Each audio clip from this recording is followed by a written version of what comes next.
শাহনাজ কিচেনে সবাইকে স্বাগতম জানাচ্ছি নতুন আরও একটি রেসিপি দেখার জন্য। আশা করছি সবাই ভালো আছেন, সুস্থ আছেন। খুবই মজার এবং ইউনিক একটি রেসিপি শেয়ার করব, গরুর মগজ দিয়ে মশলা পিঠা, যা দেখতে খেতে অসাধারণ। ছোট বড় সকলেই অনেক মজা করে খেতে পারবে। খুবই মজার, উপরে থাকবে মচমচে, ভিতরে থাকবে নরম। তাই স্কিপ না করে সম্পূর্ণ ভিডিওর সাথে থাকবেন। গরুর মগজ অনেকভাবেই খাওয়া যায়, যেমন ভাজি করে, ভুনা করে, ডালের বড়া বা পেঁচু যেভাবে তৈরি করে থাকি সেভাবে তৈরি করে বাদ দিয়ে খাওয়া যায়। আজকে আমি যেভাবে ডোনাট মশলা পিঠাটা তৈরি করব, এটা আপনি বাদ দিয়েও খেতে পারবেন, খালি খালিও সস দিয়ে খাওয়া যাবে। নিয়ে নিচ্ছি এক বাটি সিদ্ধ করা গরুর মগজ। আমি লং এলাচ দিয়ে হালকা সিদ্ধ করে রেখেছিলাম ডিপ ফ্রিজে। সিদ্ধ করে যদি মগজ সংরক্ষণ করা যায়, এতে তার গুণাগুণ নষ্ট হয় না, দীর্ঘদিন রেখে খাওয়া যায়।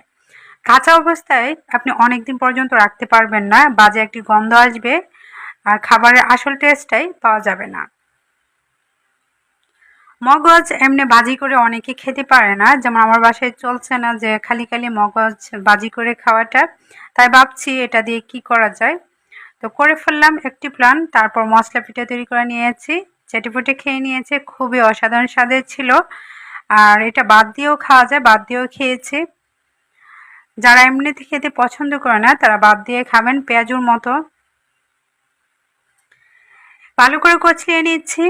চাউলের গুঁড়া বা পেঁয়াজ কাঁচামরিচ দিলে এটার মধ্যে পানি বা তেল দেওয়ার কোনো প্রয়োজন নেই, শুধু মগজ ভেজাটা দিয়েই শক্ত করে একটি ডো তৈরি করে নেব। এখানে পানি স্পর্শ যদি দেন তাহলে তেলের পরিমাণ বেশি লাগবে, আর মগজটা ভাজার সময় অনেকটা সরিষা তেলের মতো ফেনা ফেনা আসে, তাই তেল যতটুকু দিবেন সবটুকুই খেয়ে নিবে। ডোটা মাখানোর ক্ষেত্রে যেন পাতলা না থাকে, তেল যতটুকু দিবেন ততটুকুই খেয়ে নেবে, তেলের পরিমাণ কম দিয়ে ভেজে নেবেন। এখানে স্বাদ মতো মশলা যেমন মরিচের গুঁড়া, হলুদের গুঁড়া, ধনে গুঁড়া, জিরে গুঁড়া, পেঁয়াজ, কাঁচামরিচ দিয়ে আর চাউলের গুঁড়া দিয়েছিলাম। হাফ কাপ পরিমাণ চাউলের গুঁড়া দিয়ে ডোটা আমি শক্ত করে নিয়েছি। এখন এই যে গুল গুল করে মাঝখানে চেপে ডোনাটের আকৃতি করে নিয়েছি। আপনি শুধু গুলো দিতে পারবেন, তবে এইভাবে দিলে তাড়াতাড়ি ভাজা হয়, মচমচে হয়।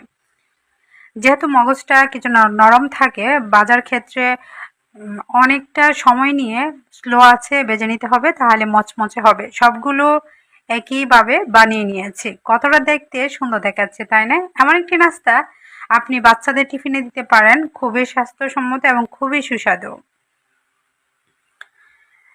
এখন এগুলিকে আপনি ইচ্ছে করলে ডিপ ফ্রিজে ফ্রোজেনও করতে পারবেন, যেমন যে কোনো ভালো একটি কৌটায় রেখে দিতে পারেন, তবে ছড়িয়ে রেখে বরফ করে তারপর একসঙ্গে রেখে দিতে পারেন।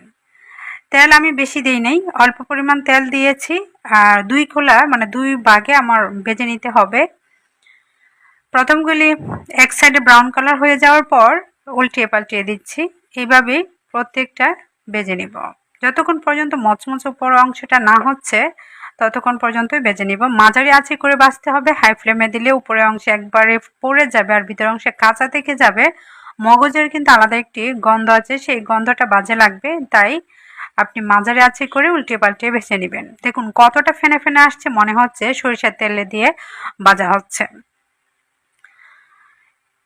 এক খোলা ভাজা আমার কমপ্লিট। তারপর আরও কিছু ছিল, সেগুলো ভেজে নিয়েছি। একইভাবে সবগুলি আমার ভাজা হয়ে গিয়েছে। কতটা সুন্দর দেখাচ্ছে। যারা স্ন্যাক জাতীয় খাবার পছন্দ করেন তাদের কাছে আজকের রেসিপিটা অনেক ভালো লাগবে। আমার কাছে তো ভীষণ মজা লেগেছিল, খুবই টেস্টি। সস দিয়ে খেলে অনেক বেশি ভালো লাগে। বাদ দিয়েও খেতে পারবেন, আবার ডিপ ফ্রিজে সংরক্ষণ করে রেখে বাচ্চাদের টিফিনও দিতে পারবেন। হালকা ভেজে আপনি ডিপ ফ্রিজে রাখতে পারেন, অথবা ছড়িয়ে রেখে বরফ হলে তারপর একত্রে রেখে দিতে পারেন।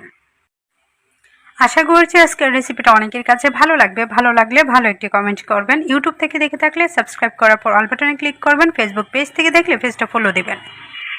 আজকের মতো এখানেই বিদায় নিয়ে নিচ্ছি। নতুন কোনো রেসিপিতে আবারও দেখা হবে। সবাই সুস্থ থাকবেন, ভালো থাকবেন, সবাই সবার জন্য দোয়া করবেন। আল্লাহ হাফেজ।